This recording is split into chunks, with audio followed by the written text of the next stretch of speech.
యాక్చువల్గా మీరు అన్నారు అన్ని రాజకీయ పార్టీలు ఇలాంటి పరిస్థితి తీసుకొని వచ్చాయని. ఆ, సంక్షేమము తర్వాత అభివృద్ధి ఈ రెండు రెండు కళ్ళు లాంటివి అంటూ ఉంటారు. కానీ ఈ మధ్య అభివృద్ధి అనేది ఇందాక మీరు కూడా కోట్ చేశారు మీ ముందు మాటల్లోని, అభివృద్ధి లేకుండా పోయింది మన ఆంధ్రదేశంలో, లేకపోతే పర్యావరణం నాశనం అయిపోతుంది ఇట్లా అని. సో ఇలాంటివి అంటే ఏ విధంగా అంటే రాజకీయ పార్టీలు తమ వ్యక్తిగత స్వార్థం కోసం చేస్తున్నవిగా భావించాలా, లేకపోతే రాజకీయాల్లో ఎలాగైనా గెలవాలి అని ఒక మైల్ స్టోన్ పెట్టుకున్న దానికోసం చేస్తున్నవిగా భావించాలండి? ఇప్పుడు ఫైనల్గా ఏమంటే గెలవాలి అన్నది మెయిన్ కాన్సెప్ట్ అయిపోతుంది. ఎలాగైనా ఎలక్షన్లో గెలవాలి. ఇప్పుడు కొన్ని రాజకీయ పార్టీలు అడుగుతున్నాయంటే ఎంత డబ్బులు పెట్టగలవు, ఆ స్థాయికి దిగిపోయింది రాజకీయం. ఆ వ్యక్తిని చూసి అందుకనే కాళోజీ నారాయణరావు గారు చక్కగా అన్నారు, ఏ పార్టీ వాడో కాదు ఏ పార్టీ వాడో చూడమన్నాడు ఆయన. ఏ టోపీ పెట్టుకున్నాడో చూడొద్దు, నీకెన్ని టోపీలు పెట్టాడో చూడన్నాడు. ఆ విధంగా నేను ఇది చేస్తానని చెప్పేవాడు కాడు, ఇంతవరకు ఏం చేశాడో చూడమన్నాడు. కాబట్టి ఆ విధంగా రాజకీయాలు దిగజారిపోతున్న ఈ సమయంలో దీన్ని మళ్ళీ, ఎందుకంటే రాజకీయాలు మన ప్రతి జీవితంలో ప్రతి అంశాన్ని స్పృశిస్తాయి. అందువల్ల రాజకీయాలు అంత తేలిగ్గా తీసుకోకూడదు ప్రజలు. అందుకనే ప్రజలను మేము విన్నపం చేస్తున్నాం, మీరు రండి, పెద్ద సంఖ్యలో వచ్చి ఓటు వేయండి. మొన్న హైదరాబాద్ లాంటి నగరంలో 46% ఓటర్లు మాత్రమే ఓటు వేశారు. మరి దానితో ఏమవుతుందంటే నా ఓటు బ్యాంకు రాజకీయాలు మొదలవుతాయి. నేను నా సామాజిక వర్గం నా ఓటు బ్యాంకు దీన్ని కాపాడుకుంటే చాలు, నేను ఎన్నికల్లో గెలిచిపోతాను. సో అందువల్ల ఓటింగ్ పర్సెంటేజ్ పెరగాలి. దానికోసం ఎన్నికల సంస్కరణలు రావాలని ఎలక్షన్ కమిషన్ కూడా చాలా వినంతులు చేశాం మేము. Make voting compulsory, voting compulsory చేయండి.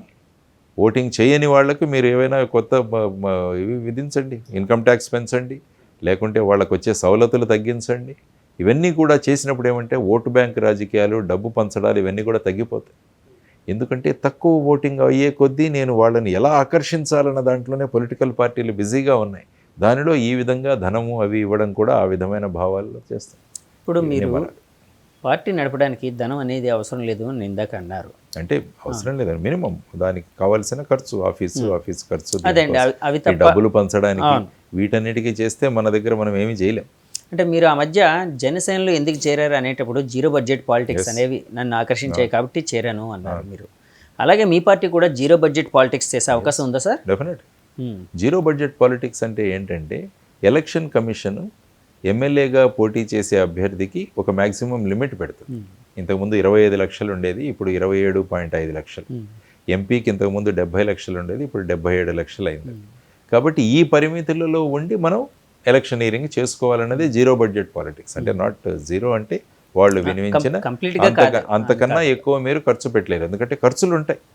బ్యానర్స్ వేయాలి, ప్యాంప్లెట్స్ వేయాలి, తర్వాత ప్రచార సభలు చిన్నగా నిర్వహించాలి, ఊర్లో తిరగాలి, వీటన్నీ కూడా ఖర్చులు అవుతాయి. సో వీటన్నిటికీ కూడా ఎలక్షన్ కమిషన్ మొత్తం దేశంలోనే బేరీజు వేసి ఆ విధంగా పెట్టారు. కాబట్టి ఆ లిమిటేషన్స్కి మేము కట్టుబడి ఉంటాం డెఫినెట్. సార్ ఇందాక మీరు కుల రాజకీయాలు ఇలాంటివన్నీ అంటే ఓట్ బ్యాంక్ రాజకీయాలు స్టార్ట్ అయ్యాయి, సో పార్టీలన్నీ అదే పద్ధతిలో ఉన్నాయని అన్నారు కదండి. మీరు ఒక ప్రత్యేకమైన పార్టీగా అన్నారు. కానీ ఆ మధ్య నాకు వినిపించిన కొన్ని వాదనలు కానీ లేకపోతే కొన్ని ఆరోపణలు కానీ మీ దృష్టికి తీసుకొని వచ్చే అవకాశం ఉంది కాబట్టి అడుగుతున్నానండి.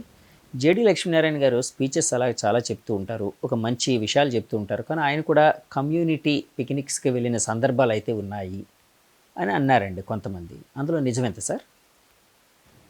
నేను ఎప్పుడు కూడా మనుషులుగా చూస్తాను. వాళ్ళు ఏ సామాజిక వర్గం చూడటం, సమాజం మాకు ఇంపార్టెంట్, సామాజిక వర్గంగా. ఎవరు పిలిచినా వెళ్తాను నేను, ఏ ప్రాంతానికైనా పిలిస్తే నేను వెళ్తాను, అందులో ఏమీ లేదు. కాబట్టి దాన్ని ఆ సంకుచితమైన దృష్టిలో చూడడం అన్నది సబబు కాదు.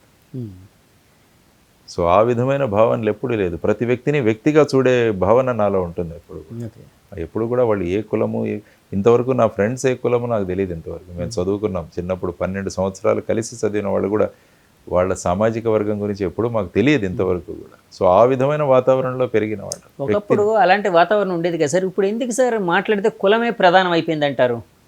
అంటే ఆ విధంగా తయారు చేసిన పిల్లలకు కూడా కులము అనేది తెలిసిపోతుంది కదండి. సో ఆ విధంగా ఈ పొలిటికల్ పార్టీలు కూడా ఆ విధంగా తయారు చేసేస్తున్నాయి. అంతా ఎవ్రీథింగ్ రివాల్వ్స్ అరౌండ్ కాస్ట్. కాబట్టి కులరహిత సమాజాన్ని మనం తీసుకురావాలంటే అందరూ కూడా ఒక స్థాయికి మనం తీసుకురావాలి. అభివృద్ధిలో కావచ్చు, వాళ్ళ రిప్రజెంటేషన్లో కావచ్చు. బాబాసాహెబ్ అంబేద్కర్ గారు కూడా అదే అన్నారు, ఒక స్థాయికి కేవలం పొలిటికల్ ఈక్వాలిటీ వస్తే సరిపోదు, సోషల్ అండ్ ఎకనామిక్ ఈక్వాలిటీ కూడా తీసుకురావాలి అన్నట్టు. కాబట్టి ఎప్పుడైతే సామాజిక ఆర్థిక సమానత్వాన్ని మనం తీసుకువెళతామో అప్పుడు ఆటోమేటిక్గా ఈ కులాలు రిజర్వేషన్లు అవసరం లేదు. సో ఆ విధంగా మనం ముందుకు తీసుకువెళ్లాల్సిన అవసరం చాలా ఉంది. సో ఆ సంకుచిత భావాల నుంచి మనం ముందుకు రాగలగాలి. అందుకనే అంటాం, మతం అన్నది మీ పూజ గదిలో ఆగిపోవాలి, కులం అన్నది మీ గడపలో ఆగిపోవాలి. బయటికి వచ్చినప్పుడు మీరంతా కూడా ఈ భారతదేశం యొక్క పౌరులుగా బయటికి రావాలి, జై భారత్ అనాలి. అది మా సంకల్పం. సార్, ఇప్పుడు అభివృద్ధి చేసే ప్రభుత్వాన్ని ఏర్పాటు చేస్తానంటున్నారు కదండి, ఆ దిశగా ఏవైనా పార్టీలు మీతో వస్తే అప్పుడు మీరు తీసుకునే స్టెప్ ఏ విధంగా ఉండబోతుంది సార్? చూద్దాం, ముందు మన మేనిఫెస్టోలు రానివ్వండి, ఏం చెప్తారో చూద్దాం. మేము మా మేనిఫెస్టోతో బ్రహ్మాండమైన ధైర్యంతో ప్రజల్లోకి వెళుతుంటే చూద్దాం, ఆలోచిద్దాం, దాంట్లో ఏమన్నా. సార్, టీడీపీ వైసీపీ పార్టీని గమనించినప్పుడు, అంటే 2014లో స్టేట్ విడిపోయిన తర్వాత నేను చెప్తున్నానండి, 2014లో టీడీపీ, 2019 నుంచి వైసీపీ. సో ఈ రెండు గవర్నమెంట్లని చూసినప్పుడు మీకు ఏ పార్టీ కొంచెం బెటర్గా అనిపించింది, లేకపోతే బెటర్గా అనిపించింది? ప్రజలు నిర్ణయించారుగా. 2019లో వాళ్ళ రిజల్ట్ ఇచ్చారు, 2024లో వాళ్ళ రిజల్ట్ ఇస్తారు. అంటే ఏ విధంగా ఇవ్వబోతున్నారు సార్? వాళ్ళు ఇస్తారు. అంటే మీ ఆలోచన జై భారత్ నేషనల్ పార్టీ, అలాగే జై భారత్ నేషనల్ పార్టీ. మా ఉద్దేశం అదే. జై భారత్ నేషనల్ పార్టీని ఎలా తీసుకురావాలో అనేది నేను ఆలోచిస్తాను. లేదండి, తప్పు పట్టట్లేదు నేనే. ఎందుకంటే ఒక మనిషి ఒక యుద్ధ రంగంలో కానీ లేకపోతే ఒక రణరంగంలోకి వెళ్ళినప్పుడు జయిస్తామన్న దీంట్లోనే వెళ్ళాలి. అవును, జయిస్తామన్న కాన్ఫిడెన్స్ తోనే వెళ్ళాలి. ఎస్, ఆ కాన్ఫిడెన్స్ తో వెళుతున్నాం మేము. 24లో ప్రజలు నిర్ణయిస్తారు ఎవరు కావాలో అని.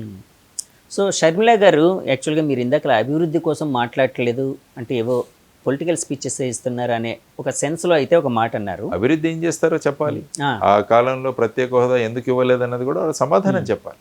సార్, ఇప్పుడు చాలాసార్లు నేను వినిపించేది లేకపోతే నేను విన్నది ఏంటంటే అండి, మన సౌత్కి వచ్చినప్పటికీ నేషనల్ పార్టీలు ఇక్కడ ఉండే రీజనల్ పార్టీలని తమ చెప్పు చేతుల్లో పెట్టుకొని ఆడిస్తూ ఉంటాయని.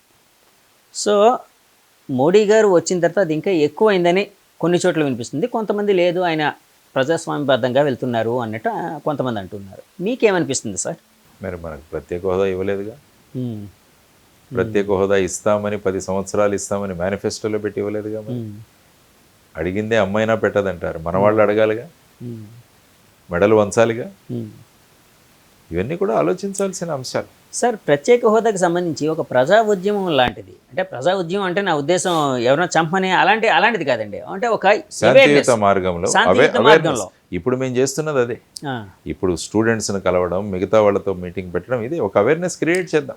అవేర్నెస్ క్రియేట్ చేస్తున్నారు సార్, కానీ మన కోరిక కానీ మన అభిలాష కానీ బలంగా అక్కడ పైనుండే వాళ్ళకి ఇచ్చే వాళ్ళకి తెలియాలి కదా. ఎంపీలు చేయాలి కదా. మరి ఎంపీలను ఎందుకు అనుకున్నాం మనం?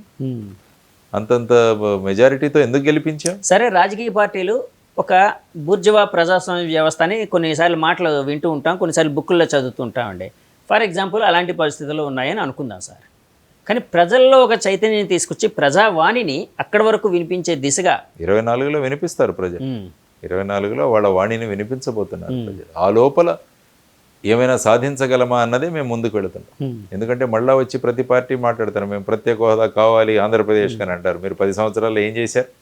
ఇది అడగాలి ప్రజలు. ఓకే సార్, మీరు ఇంతకుముందు బీజేపీలో పనిచేశారు, జనసేనలో పనిచేశారు.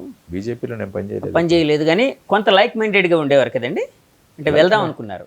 నేను ఎప్పుడు లైక్ మైండెడ్గా ఏం లేదండి? లేదా సార్?